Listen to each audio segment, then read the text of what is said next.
Start करते हैं fifth class cash flow statement का सेमेस्टर 6 का। लास्ट क्लास में हम लोगों ने पूरा फॉर्मेट सीख लिया था, कैसे सम्स का फॉर्मेट क्या होता है। उस फॉर्मेट के बेसिस पे आज स्टार्ट करेंगे एग्जांपल।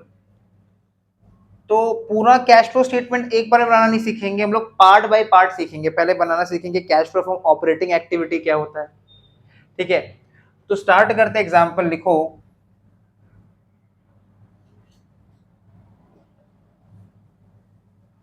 मान लो एक बैलेंस शीट दिया हुआ है। हिमांशु तुम अकॉर्डिंग देख लो कितना पेज छोड़ के लिखना है। मान लो balance sheet of x limited दिया हुआ है, एक कंपनी है एक्स लिमिटेड, उसका बैलेंस शीट दिया हुआ है as on 31 March 2022 and 31 March 2023। 2 साल का बैलेंस शीट दिया हुआ है। और company balance sheet T form में नहीं बनता है, बट अभी बस एग्जांपल को एक्सप्लेन करने के लिए, हम इजी करने के लिए टी फॉर्म में बना रहे हैं।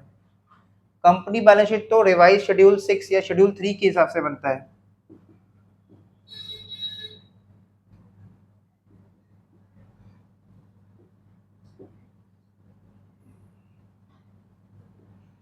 Thirty first March 2022, 31 March 2023। Assets 31 मार्च 2022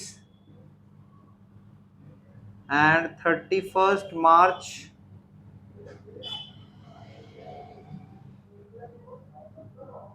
2023। लाइबिलिटीज में हम लोग लिख देंगे equity share capital. Equity share capital, equity share capital. Equity share capital लिख देंगे, मान लो 2 लाख रुपया था इन द बिगिनिंग, और क्लोजिंग लिख देते हैं मान लो 3,50,000। Equity share capital. इसके अलावा 10%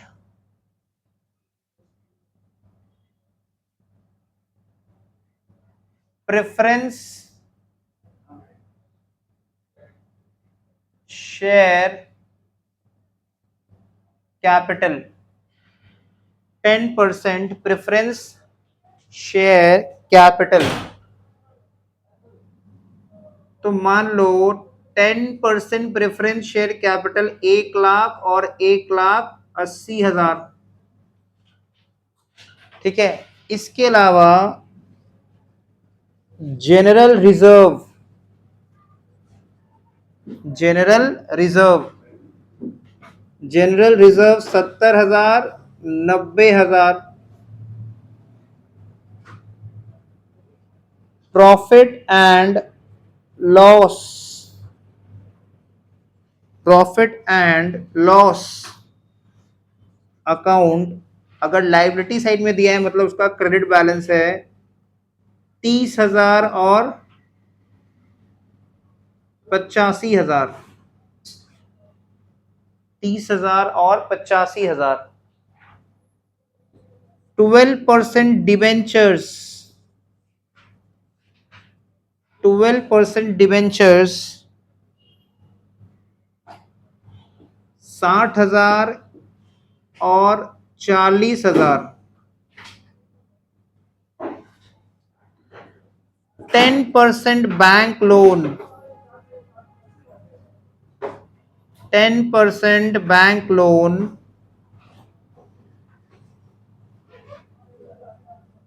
80,000 और 95,000।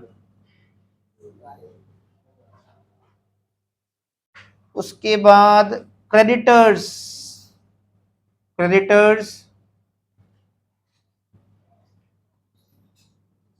22,000, 50,000। Bills payable, bills payable 12,000, 9,000। इस एग्जाम्पल से हम लोग ये सीखेंगे कि cash flow from operating activity कैसे बनाते हैं। ये क्वेश्चन है। बिल्स पेबल के बाद लिखो आउटस्टैंडिंग एक्सपेंसेस।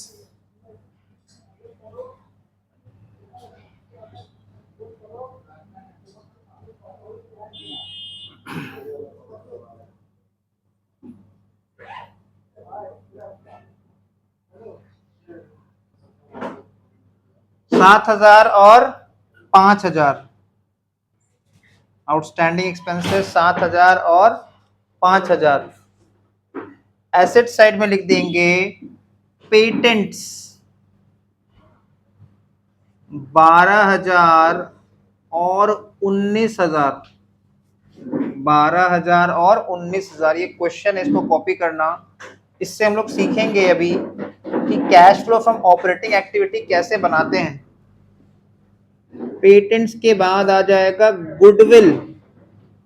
तो गुडविल मान लेते हैं 15,000 और 11,000। उसके बाद land and building. Land and building 30,000 और 1,10,000। उसके बाद प्लांट एंड मशीनरी।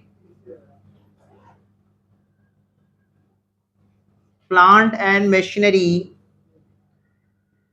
50,000 80,000। एक बार ना सबको थोड़ा इसका टोटल कर लो तो कितना आ रहा है बताना टोटल। 3,00,000 3,70,000 4,00,000 4,60,000 4,60,000 और 80,000 हो जाएगा 5,40,000 5,62,000 5,62,000 5,64,000 5,74,000 5,74,000 और 7 5,81,000। क्रॉस चेक कर लेना। 3.5 और 1,80 हो जाएगा 5,30 5,30 और 90 हो जाएगा 6,20 6,20 6,20 और 7,5 7,5 7,45 7,45 7,50 7,50 और 90 हो जाएगा 8,40 8,40 8,90 8,99 और ये 5,000 जोड़ेंगे तो 9,04,000। चेक कर लो ये दोनों टोटल ठीक है। उसके बाद आ जाएगा इन्वेस्टमेंट्स। ब्रैकेट में लिख देंगे नॉन करेंट। Non current 1,30,000 1,90,000। 1,30,000 और 1,90,000 इन्वेस्टमेंट्स ब्रैकेट में लिख देंगे नॉन करेंट 1,30,000 और 1,90,000। नहीं ये तो हम फॉर एग्जांपल दे रहे हैं। इस एग्जांपल से हम लोग सीखेंगे कैसे ऑपरेटिंग एक्टिविटी बनाते हैं। उसके बाद लिख दो इन्वेंट्रीज। इन्वेंट्रीज मतलब होता है स्टॉक जो कि करंट एसेट होता है। इन्वेंट्रीज मान लो 65,000 से हो गया 80,000। इन्वेंट्रीज के बाद डेटर्स 30,000 से हो गया 18,000। Bills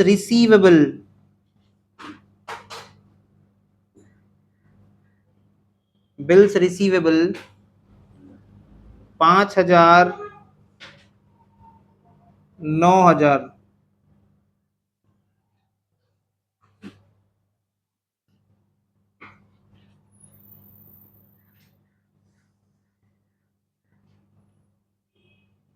preliminary expenses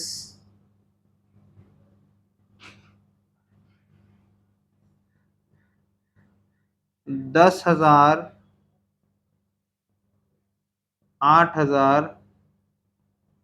balance sheet का टोटल 5,81,000 और 9,04,000। थोड़ा ये कैश इन हैंड कैलकुलेट करना बैलेंसिंग फिगर। 5,81,000 में से सबको माइनस करो ताकि ये दो पता चल जाए, ये और ये। इधर एक बार चेक कर ले, 581 हो रहा है, 3 लाख 370, 4 लाख 4, 3 3 लाख 370, 4 लाख 4 60, 540, 540, 562, 562, 564, 564, 574, 574 और 7, 581।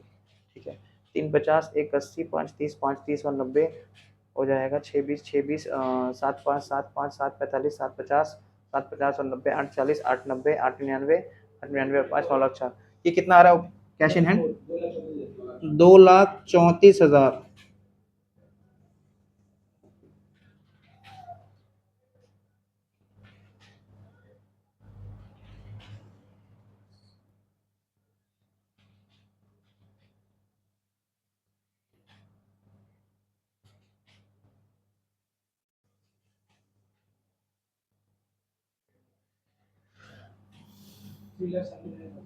3,79,000।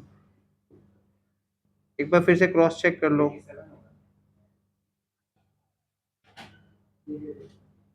इसको भी देख लेना।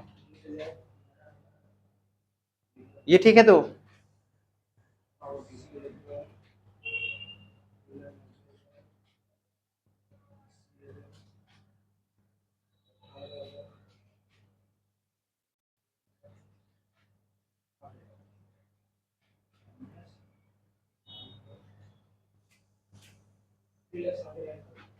3,79,000।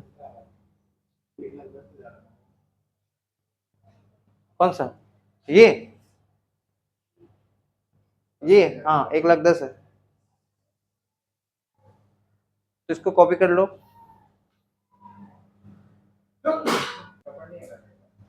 उसके नीचे लिखो एडिशनल इंफॉर्मेशन,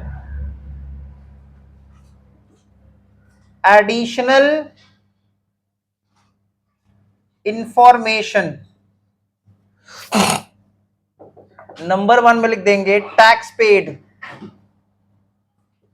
₹29,000, टैक्स पेड ₹29,000। उसके बाद लिखो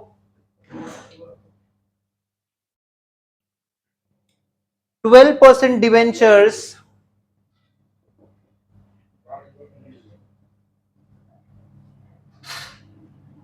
were redeemed on 31 March 2023। 12% debentures were redeemed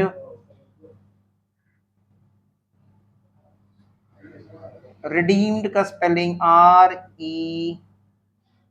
REDEEMED, redeemed on 31 March 2023। Point number 3 लिख दो,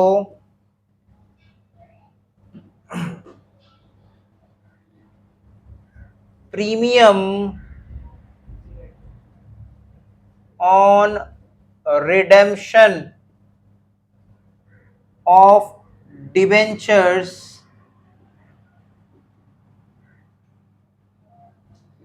at the rate 5%। premium on redemption of debentures at the rate 5%।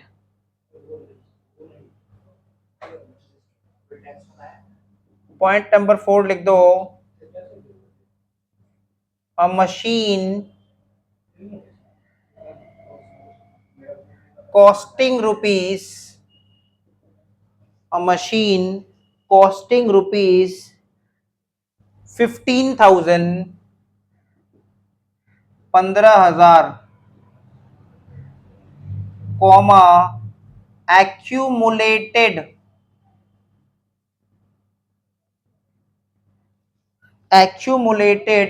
depreciation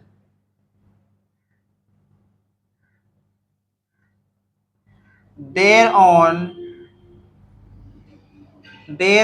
rupees 4,000 was sold for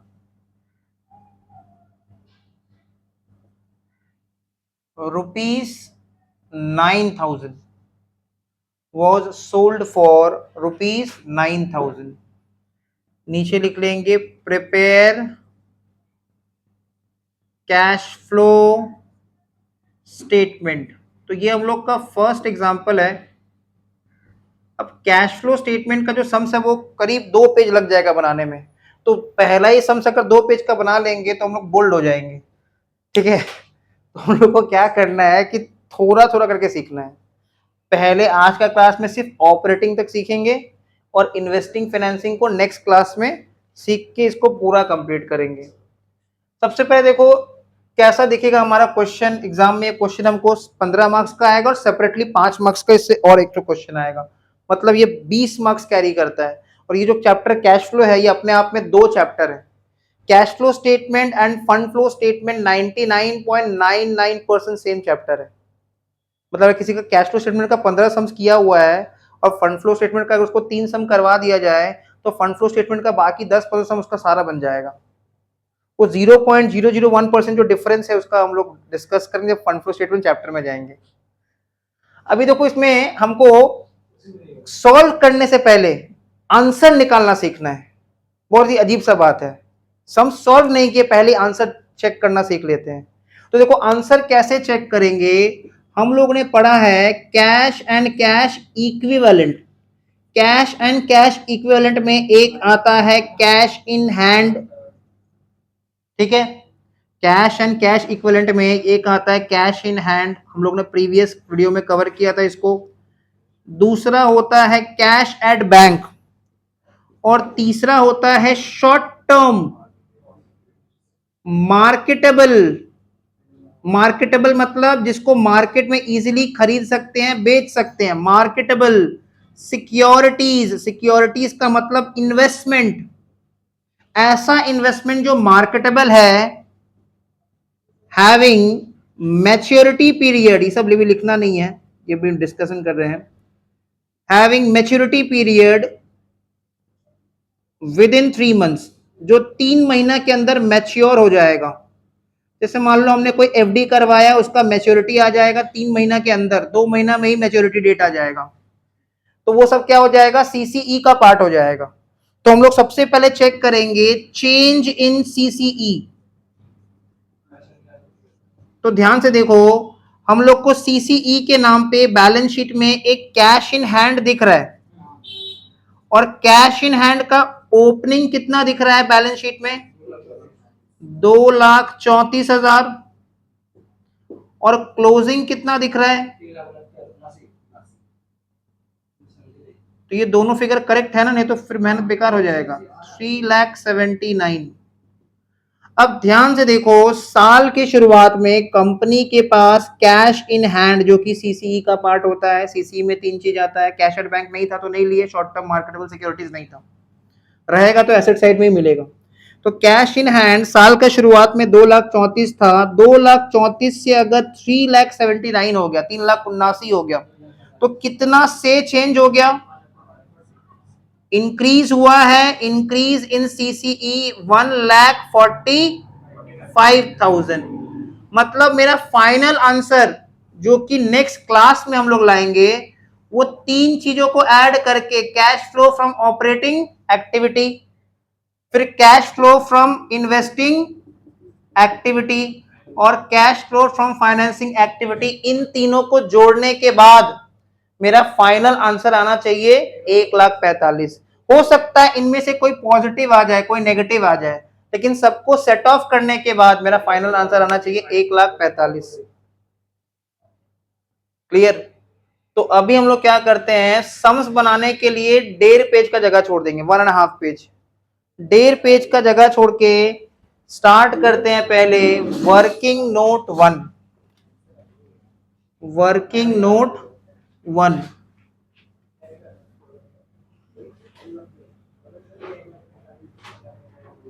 working note 1, 1.5 page का जगह छोड़ के सबसे पहले बना लेंगे हम लोग वर्किंग नोट 1। हम लोगों ने कैश फ्लो का सेकंड क्लास में बनाना सीखा था, कैसे हम लोग बनाते हैं provision for tax account.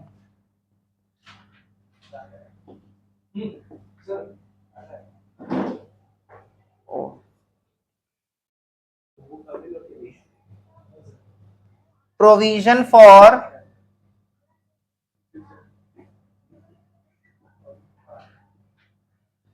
Tax account. ध्यान से देखो, हम लोग सेमेस्टर सेकेंड क्लास में कैश फ्लो स्टेटमेंट का सेकेंड क्लास में सीख लिए थे कैसे बनाते हैं प्रोविजन फॉर टैक्स अकाउंट। पहला बात, प्रोविजन फॉर टैक्स एक लाइबिलिटी होता है। पहला बात, प्रोविजन फॉर टैक्स क्या होता है? एक लाइबिलिटी होता है। Provision for tax account, date, particulars, journal folio, amount. हम लोगों ने सेकेंड क्लास में सीखा था प्रोविजन फॉर टैक्स अकाउंट बनाना। तो प्रोविजन फॉर टैक्स एक लायबिलिटी अकाउंट होता है। तो हम लोग देखेंगे क्या बैलेंस शीट का लायबिलिटी साइड में प्रोविजन फॉर टैक्स बोल के कुछ दिया है। जब भी ढूंढेंगे करंट लायबिलिटी में ही ढूंढेंगे। तो बैलेंस शीट का लायबिलिटी साइड में प्रोविजन फॉर टैक्स बोल के कुछ भी नहीं दिया है। तो क्यों बनाए हैं अभी हम लोग सीखेंगे। तो यहाँ पे लिखेंगे 2022 अप्रैल का 1 तारीख, क्योंकि देखो लास्ट ईयर एंडिंग था 31 मार्च 2022। तो हम लोग स्टार्ट करेंगे 2022 अप्रैल का 1 तारीख।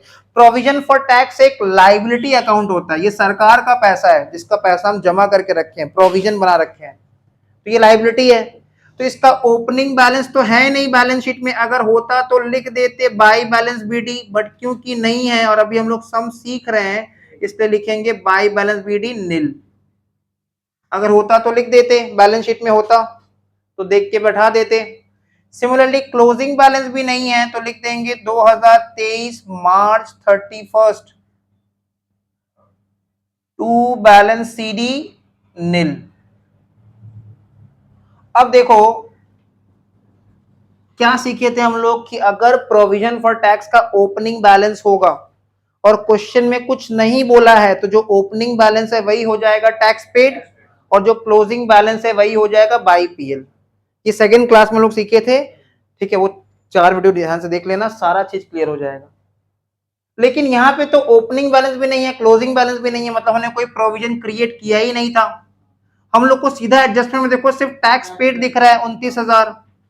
तो अगर हम लोगों ने कोई प्रोविजन क्रिएट नहीं किया था, मतलब पहले से पैसा का जुगाड़ नहीं किया था, तो हमको करंट ईयर का प्रॉफिट से निकाल के ही टैक्स पे करना पड़ेगा। पहले से तो कोई जुगाड़ किए नहीं थे तो करंट ईयर का प्रॉफिट से निकाल के पे करना पड़ेगा।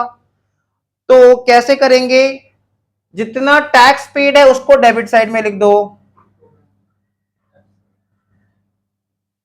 और टैक्स पे करने के लिए पैसा आएगा कहां से? प्रॉफिट्स को खींच के लाएंगे पीएल से। देखो प्रोविजन फॉर टैक्स का होता है credit balance, provision for tax का होता है क्रेडिट बैलेंस, पीएल से प्रॉफिट्स खींच के लाएंगे, प्रोविजन में डालेंगे, प्रोविजन फॉर टैक्स का बैलेंस बढ़ जाएगा।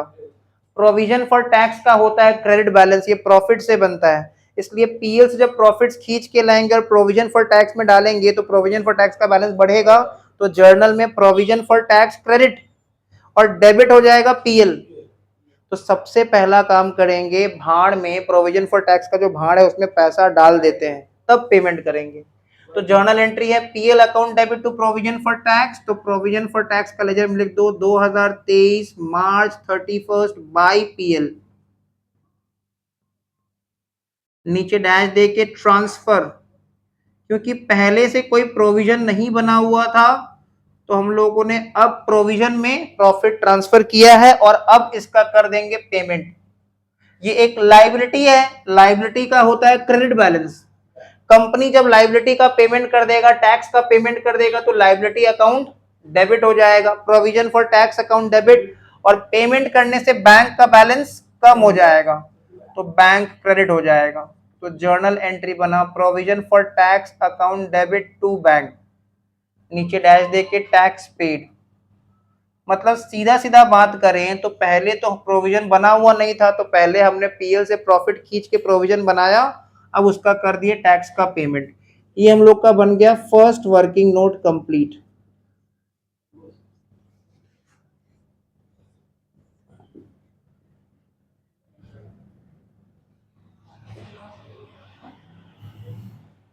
ये हो गया हम लोग का फर्स्ट वर्किंग नोट कंप्लीट। अब हेडिंग दे देंगे इसी के नीचे working note two. Working note two, working note to.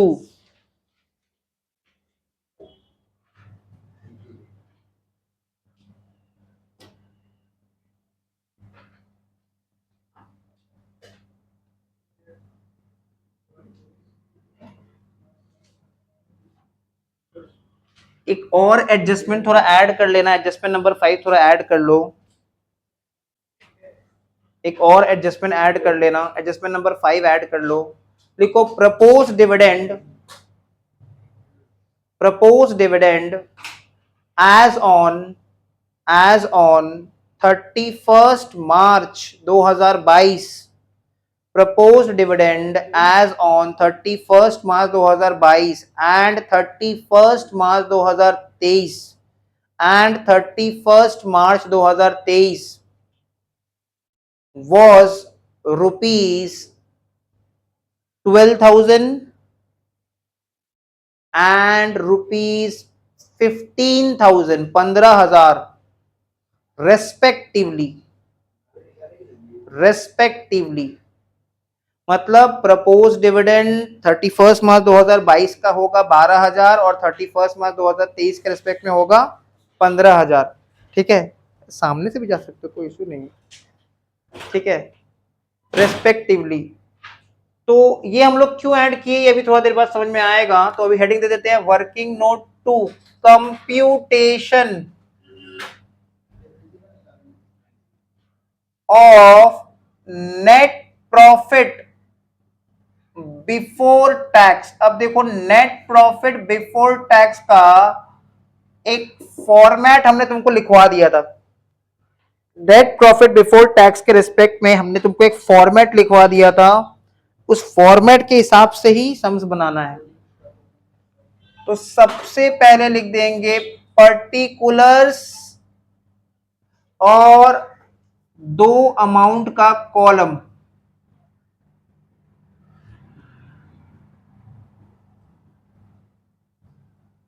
Particulars और 2 अमाउंट का कॉलम। तो सबसे पहले क्या लेते हैं इसमें, फॉर्मेट के हिसाब से इसमें सबसे पहले ले लेते हैं क्लोजिंग बैलेंस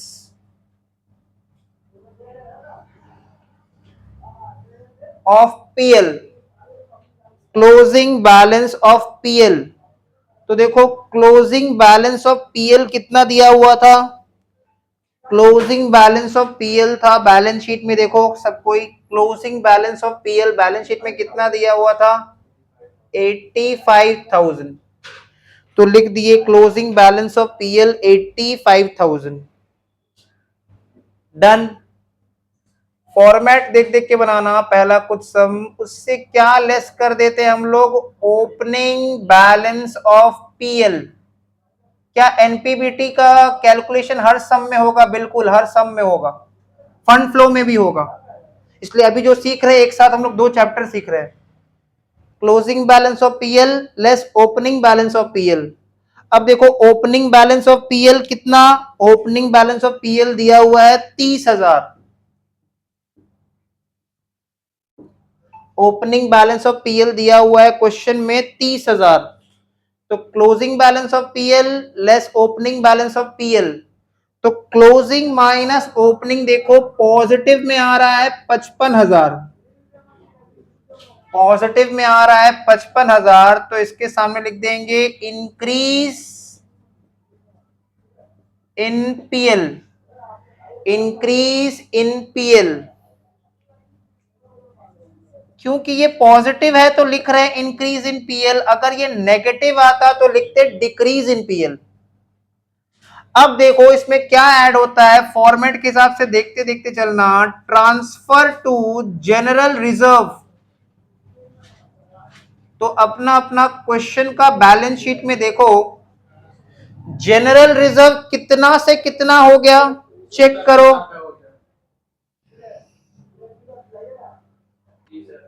70 से हो गया 90,000।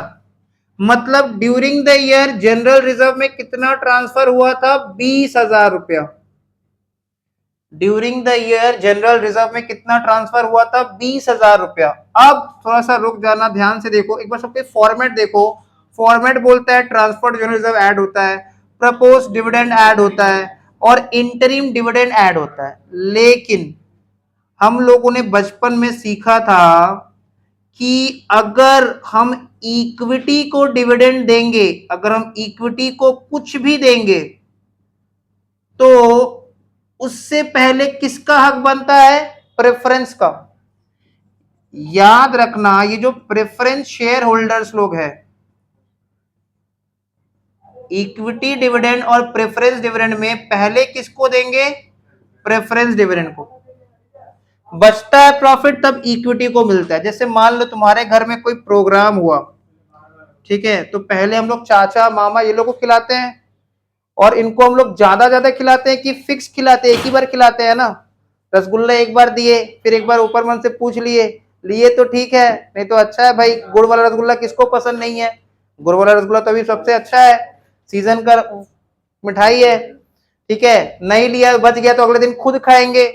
याद रखना, equity share holders are the real owners of the company. हमारे घर के जो माता पिता है, भाई बहन है, ये लोग इक्विटी शेयर होल्डर्स है। और जितने भी चाचा मामा मौसा मौसी ये लोग हैं, ये लोग प्रेफरेंस शेयर होल्डर्स हैं। तो हम लोग खाना पहले खुद ही खा लेते हैं कि पहले share holders preference share holders को खिलाते हैं, तो चाचा मामा लोग को खिला देते हैं। फिर जो बचता है, ज्यादा बचता है तो ज्यादा ज्यादा खुद खाते हैं, कम बचता है तो कम कम खा लेते हैं, और नहीं बचता है तो कुछ भी खा के सो जाते हैं हम लोग, ठीक है। तो वैसे ही करके तुमको ये चीज याद रखना है कि अगर हम इक्विटी को डिविडेंड दे रहे हैं, तो चाहे क्वेश्चन बताए चाहे ना बताए, प्रेफरेंस को डिविडेंड देना ही पड़ेगा, ठीक है। प्रेफरेंस को डिविडेंड देना ही पड़ेगा। मतलब इक्विटी को कुछ भी चढ़ावा चढ़ाने से पहले ये मान के चलो, हमेशा तुमको पहले प्रेफरेंस को चढ़ावा चढ़ाना पड़ेगा, डिविडेंड देना पड़ेगा। तो हम लोग देखेंगे कि एडजस्टमेंट में हम लोग लिखे थे ना प्रपोज डिविडेंड। देखो किसका डिविडेंड के बारे में बोर्ड मीटिंग में, एक एनुअल जनरल मीटिंग में बातचीत होगा, कितना परसेंट देना है, कम देना है, ज्यादा देना है? Equity share holders.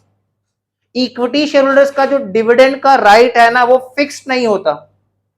किसी साल प्रॉफिट ज्यादा होगा तो उनको ज्यादा ज्यादा डिविडेंड दिया जाएगा, किसी साल प्रॉफिट कम होगा तो कम कम दिया जाएगा, नहीं होगा तो नहीं भी दिया जाएगा। लेकिन अगर इक्विटी शेयर होल्डर्स को डिविडेंड देने का हम सोच रहे हैं, तो उससे पहले हमको प्रेफरेंस को देना पड़ेगा, अगर हमने प्रेफरेंस शेयर कैपिटल रेज किया था। तो तुम देखो, प्रेफरेंस शेयर कैपिटल का rate of dividend balance sheet में दिया हुआ है, उसके नाम के आगे दिया हुआ है, कितना परसेंट दिया हुआ है? 10%। और प्रेफरेंस शेयर कैपिटल का ओपनिंग बैलेंस कितना था और क्लोजिंग बैलेंस कितना था? अब ध्यान से सुनो, किस अमाउंट पे डिविडेंड देंगे? तो हम लोग फॉलो कर रहे हैं फाइनेंशियल ईयर, मतलब 1 अप्रैल 2021 से लेके 31 मार्च 2022, ये हमारा प्रीसीडिंग ईयर है, प्रीसीडिंग फाइनेंशियल ईयर। और हमारा जो करंट फाइनेंशियल ईयर है वो 1 अप्रैल 2022 से लेके 31 मार्च 2023 तक है। तो हम डिविडेंड देंगे किस साल में? 2022-23 के दौरान, है ना। कंपनी जो डिविडेंड पे करेगा वो ड्यूरिंग द ईयर 2022-23 पे करेगा, लेकिन किस साल के लिए पे करेगा? 21-22 का पेमेंट होगा 22-23 में। यही तो होता है, क्योंकि जब तक देखो, क्या हम 22-23 में 22-23 का डिविडेंड पे कर सकते हैं? नहीं कर सकते, क्योंकि 22-23 जब साल खत्म होगा तब प्रॉफिट पता चलेगा, और प्रॉफिट पता चलेगा तब नेक्स्ट ईयर में जाके हम लोग 22-23 का डिविडेंड पे कर पाएंगे। क्या हम 22-23 में 21-22 का डिविडेंड पे कर सकते हैं? बिल्कुल, क्योंकि 21-22 का साल खत्म हो चुका है और प्रॉफिट पता चल चुका है। इसीलिए हम लोग हमेशा करंट ईयर में पिछले साल का डिविडेंड पे करते हैं, यही लॉजिक रहता है। उस हिसाब से तुम देखो, प्रेफरेंस शेयर कैपिटल का ओपनिंग कितना बताए थे? 1 लाख है और क्लोजिंग कितना 1,80,000 है। तो एक बात बताओ 31 मार्च 2022 में बैलेंस 1 लाख था, मतलब 21-22 के दौरान बैलेंस 1 लाख था। तो डिविडेंड 1,80,000 पे होना चाहिए कि 1 लाख पे, 1 लाख पे, क्योंकि अभी चल रहा है साल हमारे क्वेश्चन के हिसाब से 2022-23। तो 22-23 में कंपनी डिविडेंड पे करेगा, लेकिन किस साल के लिए पे करेगा 21-22, और 21-22 में प्रेफरेंस शेयर कैपिटल 1,80,000 नहीं था, 1 लाख था। इसलिए डिविडेंड 1 लाख के ऊपर होगा और कितना परसेंट के हिसाब से होगा 10%। पहला बात ये। दूसरा बात, क्या हम इक्विटी शेयर होल्डर्स को डिविडेंड दे रहे हैं? हाँ दे रहे हैं, देखो प्रपोज किए हैं, प्रपोज किए थे डिविडेंड। इक्विटी शेयर होल्डर्स का देखो प्रपोज डिविडेंड पिछला साल के रेस्पेक्ट में कितना दिया हुआ है एडजस्टमेंट में 12,000, और इस साल के रेस्पेक्ट में कितना प्रपोजल रखा गया है जिसका पेमेंट होगा नेक्स्ट ईयर 15,000। तो याद रखना है कि प्रपोज डिविडेंड का सिर्फ और सिर्फ और सिर्फ ओपनिंग बैलेंस काम का है, क्लोजिंग बैलेंस से हमको कोई मतलब नहीं है। तो क्या क्या किस चीज सीखे यहाँ पे कि अगर हम इक्विटी को डिविडेंड देंगे तो पहले डिविडेंड प्रेफरेंस को देना ही पड़ेगा। तो लिखो ऐड, देखो ये फॉर्मेट में नहीं लिखा हुआ था क्योंकि ये स्पेशल सम में ही आता है, बहुत रेयर आता है। तो ऐड कर दो प्रेफरेंस डिविडेंड। तो प्रेफरेंस डिविडेंड कितना होगा 10% ऑफ रुपीज 1 लाख होगा। क्यों 1 लाख, इसका लॉजिक बता दिए। तो 10% ऑफ 1 लाख दैट इज 10,000। ये फॉर्मेट में है क्या? ये फॉर्मेट में नहीं है, स्पेशल सम्स में आ रहा है। ठीक है, प्रेफरेंस डिविडेंड 10,000। ठीक है, इसके अलावा तुम देखो प्रपोज डिविडेंड, इसके बारे में तो हम लोग क्लास में डिस्कस किए थे। प्रपोज डिविडेंड का सिर्फ और सिर्फ और सिर्फ कौन सा बैलेंस रेलिवेंट है? Opening balance. क्लोजिंग बैलेंस को हम लोग पूरा इग्नोर कर देंगे, जैसे बीकॉम का स्टूडेंट पढ़ाई को पूरा इग्नोर कर देता है और एग्जाम का आखिरी 2 दिन बैठ के महाकुंभ, महामैराथन, महामेला, महाभारत, ठीक है, देख देख के अपना पढ़ाई में महाभारत ला देता है, कुरुक्षेत्र बना देता है, फिर उसको समझ में नहीं आता है कि पांडव कौन है और युधिष्ठिर कौन है, ठीक है, अर्जुन कौन है, तो खो जाता है उसमें। इसलिए तुम देखो इंटरिम डिविडेंड, इंटरिम डिविडेंड भी आता है फॉर्मेट में, लेकिन वो हमेशा कहां मिलेगा? बैलेंस शीट के बाहर, इस सब में नहीं है। इस सब में नया आइटम क्या जुड़ा? Preference dividend. तो बस ये 3 चीज था, इन तीनों चीज को ऐड करके आउटर निकालेंगे। 20 और 10 30 और 12 42, 55,000 में 42,000 ऐड कर दो, 97,000। ये जो 97,000 आया, इसके सामने लिख दो नेट प्रॉफिट आफ्टर टैक्स। ये हो गया नेट प्रॉफिट आफ्टर टैक्स। और नेट प्रॉफिट आफ्टर टैक्स में हम लोग क्या ऐड कर देंगे?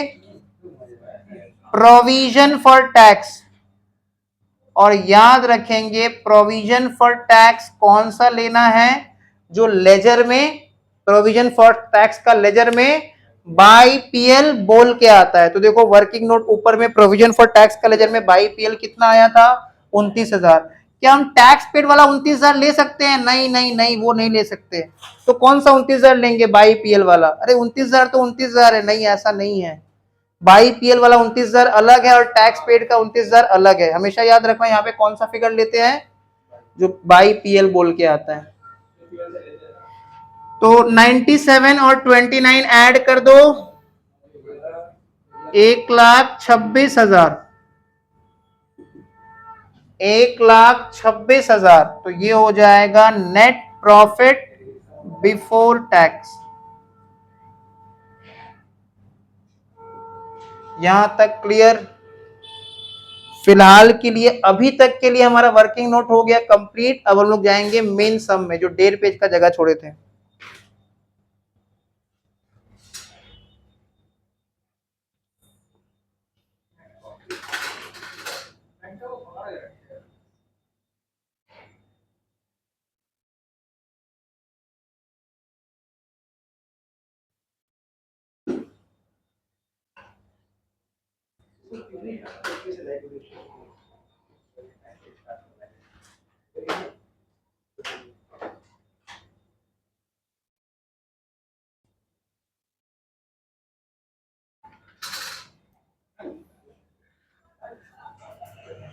तो वो जो 1.5 पेज का जगह छोड़े थे उसका टॉप मिडल में हेडिंग दे दो, cash flow statement of x limited.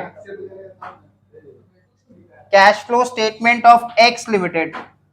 1.5 page का जो जगह छोड़े थे वहां पे टॉप मोस्ट में हेडिंग दे देंगे, cash flow statement of x limited.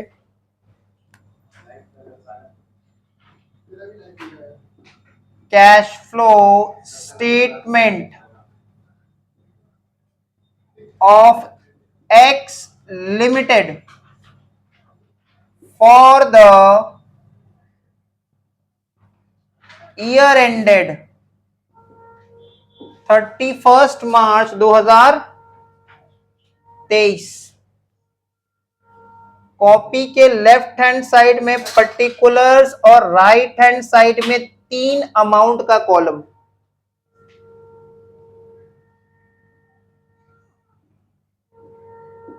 क्योंकि ये पहला सम है तो फॉर्मेट देख देख के बनाना।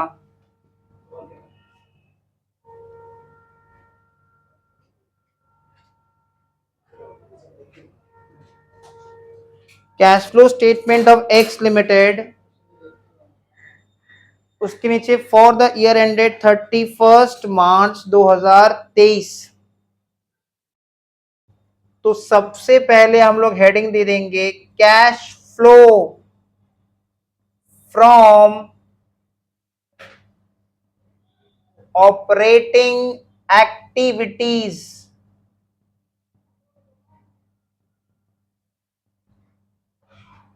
Cash flow from operating activities.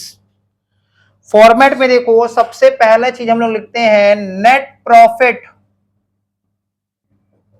Before tax and extraordinary items.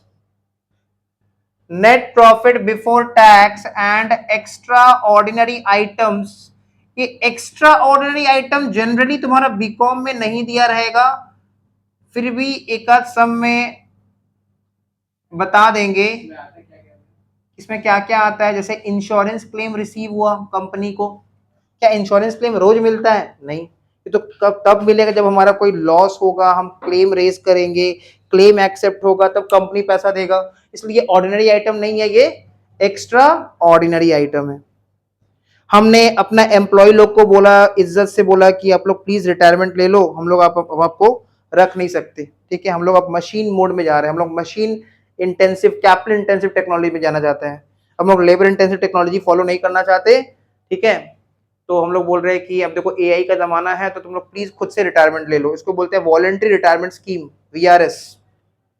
तो भाई उसको हमको पेमेंट करना पड़ेगा, 1-2 महीना का सैलरी देके भेजना पड़ेगा, ऐसे कैसे निकाल दे किसी को? उसका भी तो घर परिवार है, तो 2 महीने का सैलरी देके निकालना पड़ेगा इज्जत के साथ उसको, ठीक है। तो वो जो पेमेंट करेंगे, क्या वो रेगुलर होता है? ऐसा नहीं, वो एक्स्ट्रा ऑर्डिनरी आइटम है। तो net profit before tax and extraordinary item working note 2 में निकाल लिए थे 1,26,000, तो उसको सेकेंड कॉलम में लिख दिए 1,26,000, उसको सेकेंड कॉलम में लिख दिए। इसमें लिख दो add non cash,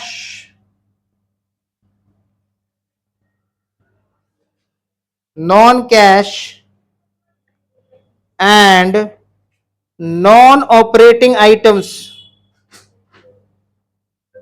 non cash and non operating items.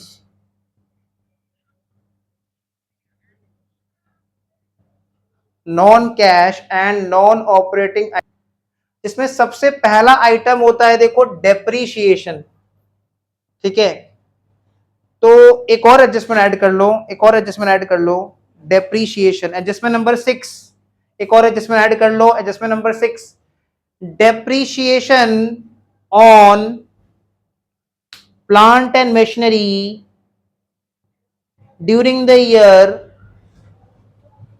depreciation on plant and machinery during the year, adjustment add कर लो, adjustment number 6, depreciation on plant and machinery during the year was rupees 15,000, was rupees 15,000, 15,000. Plant and machinery during the year was rupees 15,000. तो depreciation on plant and machinery ये adjustment में दिया हुआ है 15,000 रुपया। तो फॉर्मेट में याद रखेंगे कि non cash and non operating item का जो फॉर्मेट है, मतलब cash flow from operating activity के अंदर में non cash and non operating item जो हम लोग लेते हैं, इसमें पहला आइटम आता है डेप्रीशिएशन। तो depreciation on plant and machinery 15,000 ले लिए। एक चीज नोटिस करना, एक एडजस्टमेंट दिया हुआ है, एक मशीन जिसका कॉस्टिंग प्राइस है 15,000, जिसमें आज तक 4,000 एक्यूमुलेटेड डेप्शन दिया हुआ है, वो एक्यूमुलेटेड डेप्शन यहां नहीं आता है। पूरा साल के दौरान सारा मशीन के ऊपर जो डेप्रीशिएशन हुआ है सिर्फ करंट ईयर के लिए, सिर्फ करंट ईयर के लिए सारा मशीन के ऊपर जो डेप्शन हुआ है वो डेप्रीशिएशन को हम लोग यहां पे लेते हैं। यहां पे हम लोग एक्यूमुलेटेड डेप्रीशिएशन को नहीं लेते हैं। दूसरा चीज देखो जो आता है फॉर्मेट में, वो होता है अमोर्टाइजेशन। याद रखेंगे प्लांट एंड मशीनरी एक टैंजिबल फिक्स्ड एसेट है, तो टैंजिबल फिक्स्ड एसेट का वैल्यू गिरता है तो डेप्रिसिएशन कहते हैं। लेकिन अगर इंटैंजिबल फिक्स्ड एसेट का वैल्यू गिरेगा तो उसको बोलेंगे अमोर्टाइजेशन। देखो हमारे बैलेंस शीट का एसेट साइड में दो इंटैंजिबल एसेट दिख रहा है, एक पेटेंट और एक गुडविल। पेटेंट देखो कितना से कितना हो गया, पेटेंट्स कितना से कितना हो गया, 12,000 से 19,000 हो गया, इंक्रीज हो गया है ना। अगर पेटेंट्स डिक्रीज हो जाता 12,000 से मान लो 9,000 हो जाता तो राइट ऑफ कितना बोलते हैं, अमोर्टाइजेशन कितना बोलते हैं, 3,000, और यहां पे ऐड कर देते। बट अभी डिक्रीज के जगह पेटेंट्स इंक्रीज हो गया है, तो तुम ध्यान से सुनो, अगर डिक्रीज होने पे ऐड होगा तो इंक्रीज होने पे नहीं करना है, भूल के भी ऐसा नहीं करना है कि नहीं। हम लोग सेमेस्टर 5 में मैथ में सीखे थे उल्टा का उल्टा सीधा होता है, याद आ रहा है, इनवर्स। लेकिन यहां पे उल्टा का उल्टा ऐसे नहीं करना है, समझ में आ रहा है, फॉर्मेट वाइज जाना। इसके पीछे रीजन भी बताएंगे क्यों। देखो पेटेंट्स अगर इंक्रीज हुआ है ना तो हमने और एसेट और पेटेंट्स परचेज किया है, और एसेट जो हम परचेज कर रहे हैं, पेटेंट्स परचेज कर रहे हैं, ये हमारा इन्वेस्टिंग एक्टिविटी में जाएगा। तो पेटेंट्स क्योंकि 12,000 से 19,000 हो गया, मतलब ड्यूरिंग द ईयर हमने 7,000 रुपया का पेटेंट परचेज किया, और पेटेंट परचेज किया तो cash flow from investing activity कहलाएगा, ऑपरेटिंग नहीं कहलाएगा। ठीक है। अब क्वेश्चन आ रहा है कि यहां पे ऐड क्यों नहीं होगा। देखो हम लोग डेप्रिसिएशन को यहां पे इसलिए ऐड कर रहे हैं क्योंकि नेट प्रॉफिट निकालते समय पीएल में हमने डेप्रिसिएशन को लेस किया था, बट डेप्रीशिएशन एक नॉन कैश आइटम है, वो लेस नहीं होना चाहिए था, इसलिए ऐड कर रहे हैं। बट पीएल में तो पेटेंट्स नहीं लेते हैं, पेटेंट्स का अमोर्टाइजेशन जरूर लेते हैं। क्या पीएल में फर्नीचर लेते हैं? नहीं। फर्नीचर का डेप्रीशिएशन लेते हैं। तो क्या पीएल में पेटेंट्स लेंगे? नहीं। पेटेंट्स का अमोर्टाइजेशन होगा तो जरूर लिए होंगे। तो पेटेंट्स जो इंक्रीज हो जा रहा है वो यहां पे नहीं आएगा। ये चीज अपना दिमाग में बैठा लेना। इंटैंजिबल फिक्स्ड एसेट अगर डिक्रीज हो रहा है तो अमोर्टाइजेशन बोल के ऐड कर देंगे, बट इंक्रीज होने पे लेस नहीं करेंगे। अगर कोई स्टूडेंट कर दिया तो उसका आंसर मैच हो जाएगा, बट वो गलत है और मार्क्स कटेगा। उसका आंसर तो मैच हो ही जाएगा, बिकॉज देखो प्लस माइनस पे क्या फर्क पड़ता है, तुम इधर माइनस करो या नीचे माइनस करो, माइनस तो माइनस है, उसका आंसर मैच हो जाएगा, बट वो आंसर रॉन्ग है, पार्ट मार्किंग, फिर मार्क्स कटेगा। दूसरा चीज देखो गुडविल, गुडविल कितना से कितना हो गया, 15 से 11 हो गया। अमोर्टाइजेशन हो गया तो इसको लिख देंगे अमोर्टाइजेशन ऑफ गुडविल। देखो डेप्रीशिएशन का छोटा भाई है अमोर्टाइजेशन, ठीक है, या बड़ा भाई बोल लो, पहले ए आता है, ए फॉर एप्पल।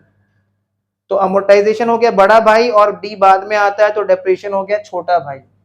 तो अमोर्टाइजेशन ऑफ गुडविल कितना से कितना हो गया, इसी को बहुत लोग ऐसे भी लिखते हैं गुडविल रिटर्न ऑफ, तो कोई भी एक तो लिख देंगे एग्जाम में, या तो अमोर्टाइजेशन ऑफ गुडविल या फिर गुडविल रिटर्न ऑफ। जरूरी नहीं है खाली गुडविल, कोई भी इंटेंजिबल फिक्स्ड एसेट अगर डिक्रीज हो रहा है तो अमोर्टाइजेशन बोल के ऐड हो जाएगा, 4,000 रुपया ऐड हो जाएगा। इसके बाद चेक करो क्या कोई डिबेंचर दिख रहा है? हाँ दिख रहा है, 12% डिबेंचर। वो डिबेंचर कितना से कितना हो गया? डिबेंचर एक लोन है, लोन अगर 60,000 से 40,000 हो गया मतलब लोन कितना से कम हो गया?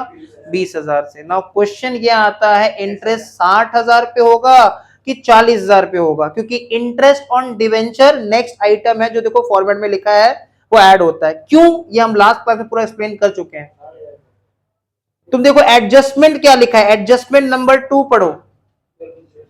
12% डिवेंचर्स फॉर रिडीम्ड, वो जो रिडीम हुआ है ना 20,000 का डिवेंचर, वो साल के एंड में हुआ है, मतलब पूरा साल डिवेंचर लायबिलिटी कितना था? 60,000, और साल के आखिरी दिन जाके 20,000 कंपनी चुका दिया, तो कंपनी इंटरेस्ट ऑन डिवेंचर पूरा का पूरा 60,000 पे करेगा।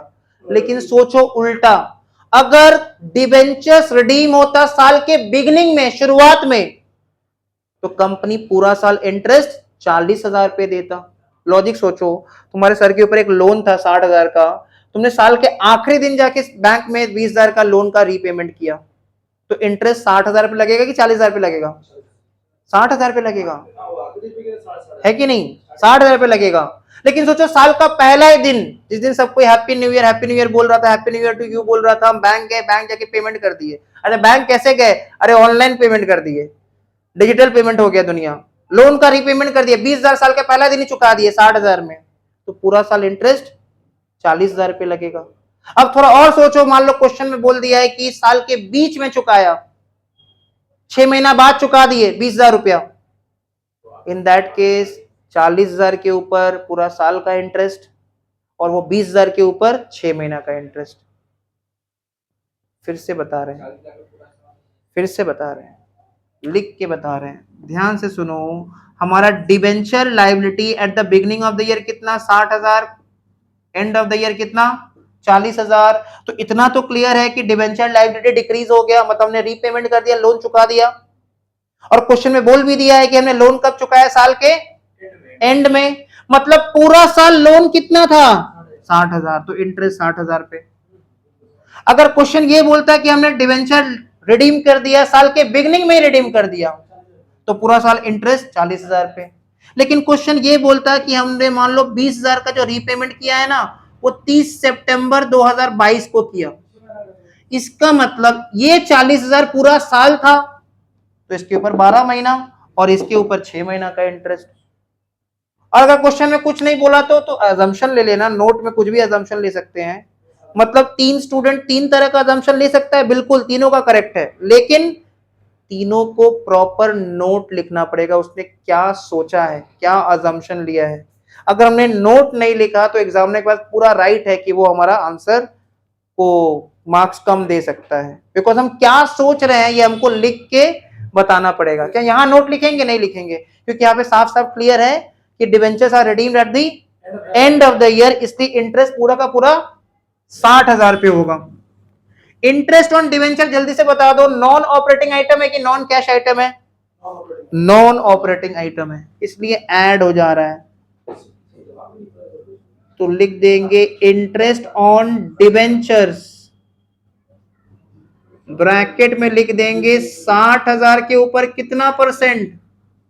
12% दिया हुआ है क्वेश्चन में, 60,000 के ऊपर 12% पूरा साल का इंटरेस्ट 7,200 रुपया। क्लियर? इंटरेस्ट ऑन डिवेंचर एक नॉन ऑपरेटिंग आइटम है। क्लियर? जैसे interest on debenture, debenture loan होता है, देखो डिवेंचर के नीचे ही दिया हुआ है 10% बैंक लोन, 10% बैंक लोन। ध्यान से देखो 10% बैंक लोन कितना से कितना हो गया? 80 से 95 हो गया, मतलब लोन और बढ़ गया। बट ये तो बताया नहीं कि हमने लोन कब लिया। अब 3 चीज हो सकता है, अगर हमने 15,000 का नया लोन, समझ में आ रहा है, 15,000 का नया लोन साल के शुरुआत में ही ले लिया, तो स्टूडेंट बोल रहा है शुरुआत में लिया तो 80 की जगह 95 लिखता। अरे वो 31 मार्च 2022 का बैलेंस है, पिछले साल का क्लोजिंग है, जो कि इस साल का ओपनिंग बनेगा। मान लो साल का पहला ही दिन 1 अप्रैल को बैंक में चले गए, ठीक है, आज जाके बोला हमको लोन चाहिए, उस दिन हमको लोन मिल भी गया, पता नहीं कैसे, मामा जी का बैंक था, मिल गया, ठीक है, 15,000 रुपया लोन मिल गया। तो साल के शुरुआत से मेरे ऊपर लोन कितना था, 95। तो अगर हम ये सोचते हैं कि हमने नया लोन, फ्रेश लोन 15,000 का लोन साल के शुरुआत में लिया है, तो पूरा साल लोन कितना था, 95, तो इंटरेस्ट 95 पे। अगर हम ये अजम्पशन लेते हैं कि हमने नया लोन, फ्रेश लोन साल के एंड में लिया है, तो पूरा साल लोन कितना, 80,000। अगर हम ये अजम्पशन लेते हैं कि हमने 15,000 का नया लोन 6 महीना के बीच में लिया है, तो 80,000 पे पूरा साल का इंटरेस्ट और 15,000 पे 6 महीना का इंटरेस्ट। हम क्या सोच रहे हैं, ये बात हमको एग्जामिनर को बताना पड़ेगा। तो लिखेंगे नोट नंबर 3, वर्किंग नोट 2 के नीचे लिखो नोट नंबर 3, वर्किंग नोट 2 के नीचे लिखेंगे नोट नंबर 3। देखो हम तुमको एक चीज पहले ही क्लियर कर दे रहे हैं, जितना वर्किंग नोट और नोट हमारा कॉपी में होगा, ये मेरा गारंटी है, तुम्हारे आसपास के जो लोग एग्जाम देने आए होंगे उनका कॉपी में तुमको इतना वर्किंग नोट नहीं दिखेगा, ठीक है, और उस पे मार्क्स कट जाता है, उस पे फुल मार्क्स नहीं मिलता है। तो लिखो note number 3, it is assumed that, it is assumed that fresh loan या फिर new loan of ₹15,000, fresh loan of ₹15,000 was raised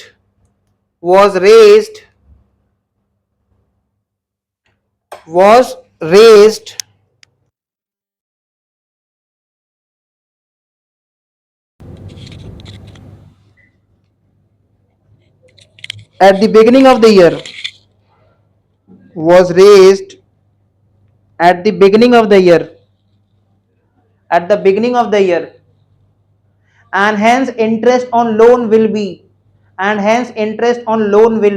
तो बताओ अगर साल की शुरुआत में ही लोन ले लिया तो इंटरेस्ट 80,000 पे होगा कि 95,000 पे होगा, 95,000 पे। तो लिख दो is equal to ₹95,000, ₹95,000, 95,000 into 10% rate of interest into 12/12, and hence interest on loan will be is equals to ₹95,000 into 10% into 12/12 into 12/12।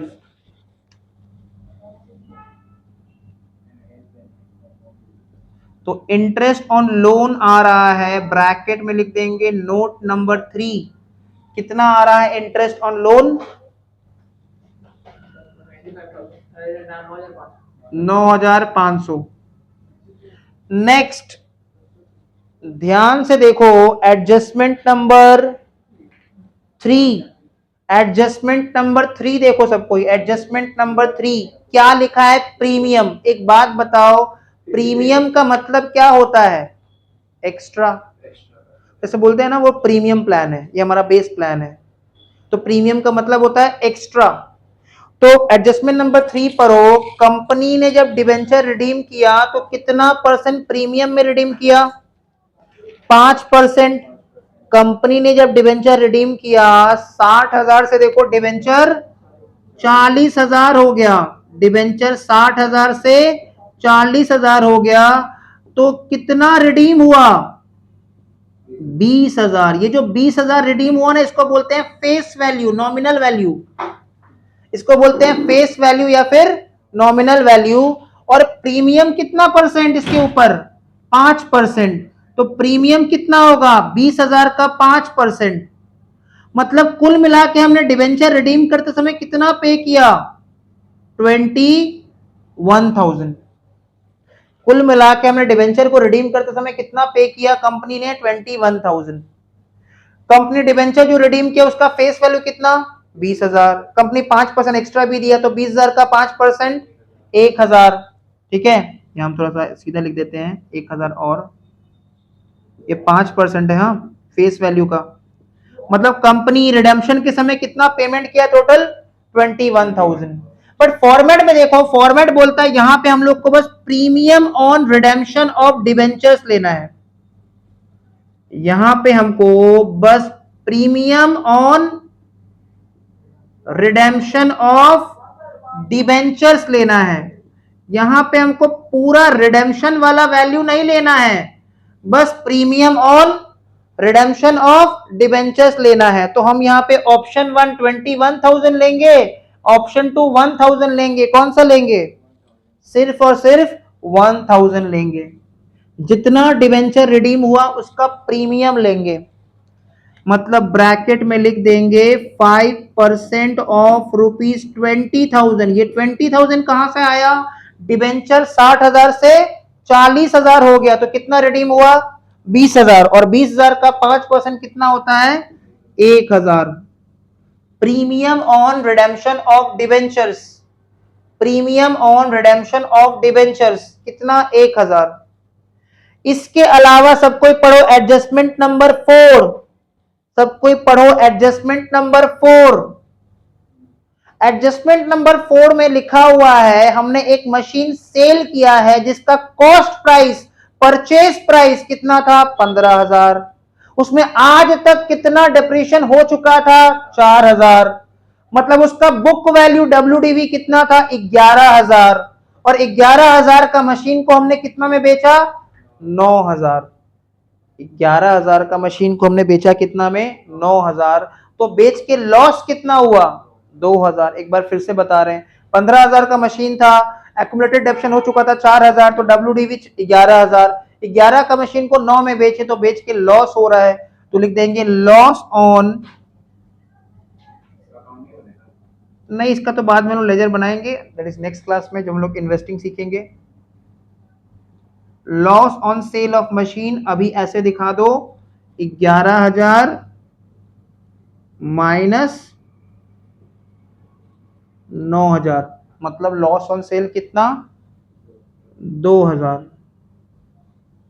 अभी भी कहानी खत्म नहीं हुआ, ध्यान से देखो बैलेंस शीट का एसेट साइड में हमने लास्ट क्लास तुमको नोट्स लिखवा दिया था, फिक्टिशियस एसेट्स का नोट लिखे थे क्या हम लोग? देखो तो एक बार, लिस्ट ऑफ फिक्टिशियस एसेट्स लिखे थे, लिस्ट ऑफ, उसका पिछला क्लास, उसका पिछला क्लास नहीं लिखवाए थे, तो कोई बात नहीं, इस सम्स के बाद लिख लेंगे।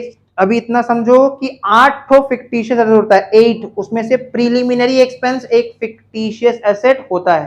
देयर आर 8 फिक्टिशियस एसेट्स, जिसमें से प्रीलिमिनरी एक्सपेंसेस भी फिक्टिशियस एसेट होता है। तो बैलेंस शीट का एसेट साइड में देखो, fictitious asset preliminary expenses, preliminary expenses जो कि एक फिक्टिशियस एसेट है, प्रीलिमिनरी एक्सपेंसेस जो कि एक फिक्टिशियस एसेट है, कितना से कितना हो गया? बैलेंस शीट का एसेट साइड में देखो, preliminary expenses asset, fictitious asset, कितना राइट ऑफ हो गया? 10,000 से 8,000 हो गया, तो कितना से राइट ऑफ हो गया? 2,000 से।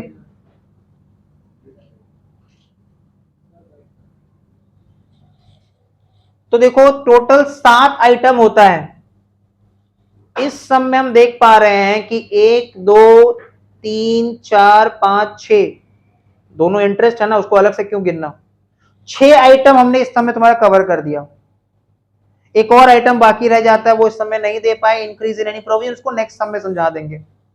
तो 7 आइटम होता है, देखो हम यहाँ पे 6 आइटम कवर कर लिया, स्टूडेंट बोल रहा है 7 आइटम है, इंटरेस्ट तो 2 ठो है ना, एक ही काउंट करो, kind of item, types of item जो ऐड होता है वो 7 होता है। तो इन सबको ऐड करके आउटर निकालो, 15 और 4 19, 19 और 7 26 200, 26 200 और 500 26 700, 27 700, 36 700, 38 700 और 40 700, 40,700 आ रहा है।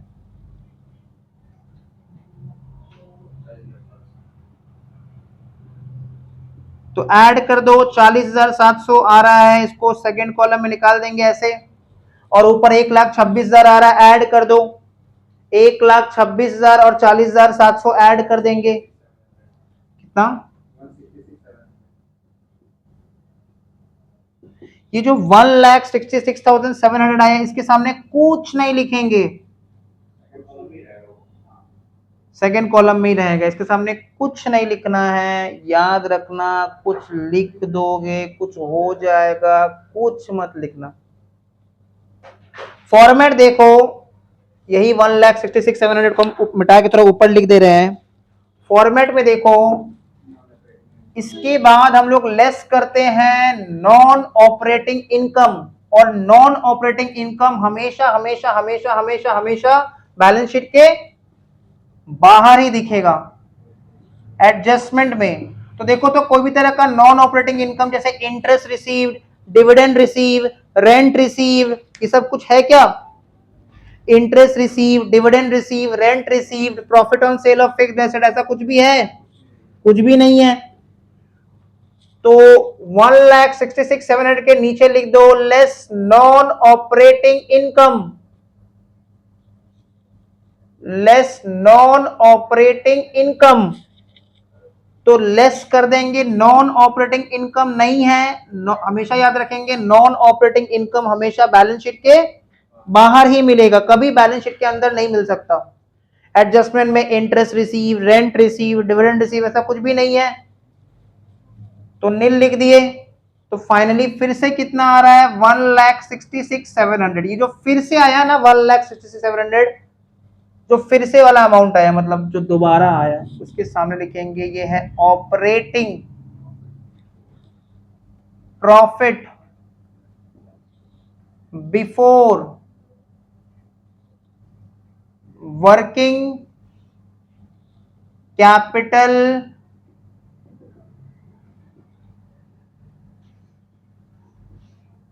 चेंजेस। ये है operating profit before working capital changes. ये हो गया operating profit before working capital changes. अब इसके बाद हमको ध्यान देना है करंट एसेट और करंट लायबिलिटी पे। अब हम लोग को ध्यान देना है करंट एसेट और करंट लायबिलिटी पे। अब ध्यान से देखो, एसेट साइड में देखो, पेटेंट्स और गुडविल पहचानो, कौन सा एसेट है? टेंजिबल फिक्स्ड एसेट की intangible? Intangible. Land, building, plant and machinery कौन सा एसेट है? Tangible fixed asset. इन्वेस्टमेंट में लिखा है नॉन करेंट, मतलब वो नॉन करेंट एसेट है। उसके बाद दिया है इन्वेंट्रीज, जो कि करंट एसेट होता है। इन्वेंट्रीज होता है करंट एसेट। देखो इन्वेंट्रीज कितना से कितना हो गया? 65,000 से 80,000 हो गया। अगर इन्वेंट्रीज इंक्रीज हुआ है तो हम लोग कैसे याद रखेंगे? कैश का आउटफ्लो हो रहा है। अगर इन्वेंट्रीज इंक्रीज हुआ है मतलब हमने और स्टॉक परचेज किया, और स्टॉक परचेज किया तो बिजनेस में कैश का आउटफ्लो होगा, इसलिए लेस हो जाएगा।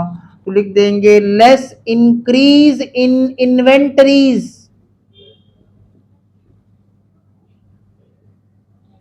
इंक्रीज इन इन्वेंटरीज कितना से कितना हो गया? तो 15,000। जितना से बढ़ेगा, से वाला अमाउंट लेना है, से वाला अमाउंट, जितना से वैल्यू इंक्रीज डिक्रीज होगा। क्लियर? उसके बाद देखो डेटर्स 30,000 से 18,000 हो गया, डिक्रीज हो गया डेटर, मतलब पैसा आया है। डेटर 30,000 से अगर 18,000 हो गया मतलब डिक्रीज हो गया, मतलब पैसा आया है, कैश का इनफ्लो हुआ है, तो वो ऐड होगा, उसको बाद में लेंगे, पहले लेस वाला ले लेते हैं। डेटर्स के बाद देखो क्या दिया हुआ है, बिल्स रिसीवेबल कितना से कितना हो गया? 5,000 से 9,000 हो गया। करंट एसेट इंक्रीज हो जा रहा है तो ये भी लेस हो जाएगा। तो लेस का आइटम में लिख दो increase in bills receivable.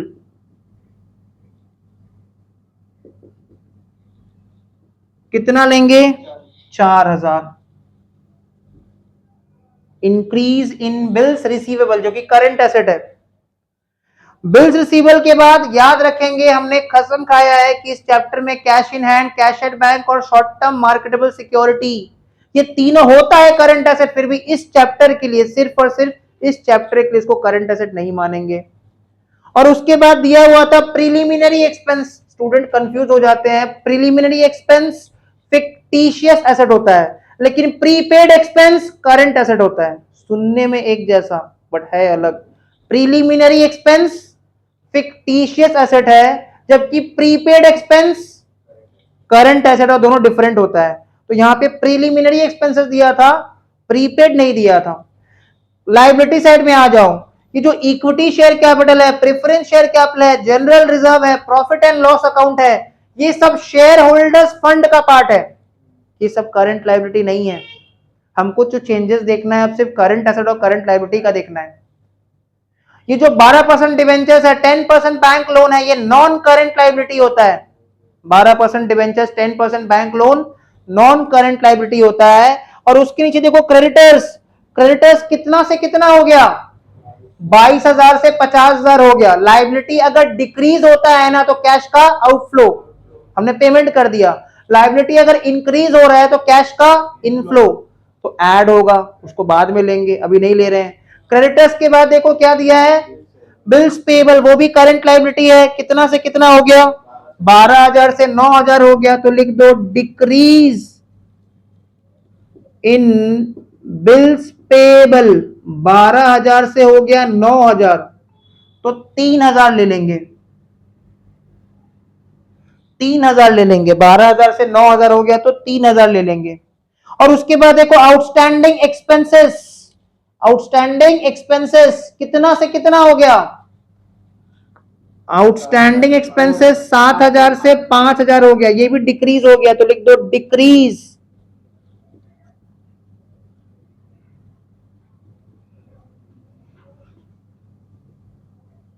In outstanding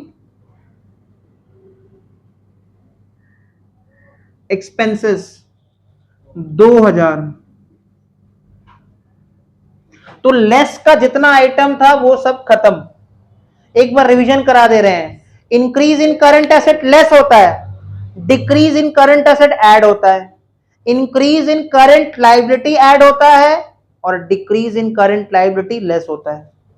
logic के साथ पूरा चारों जो 4 क्लास हुआ था बेसिक उसमें सिखाया गया था। तो 15 और 4 19, 19 और 3 22, 22 और 2 24,000, 24,000 लेस कर देंगे।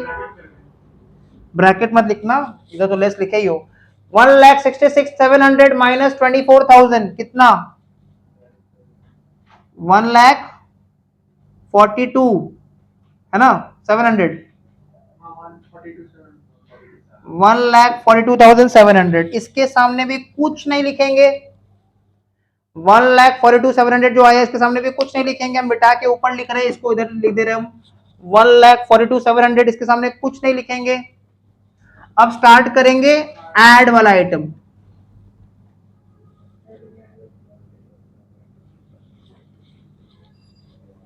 $1,42,700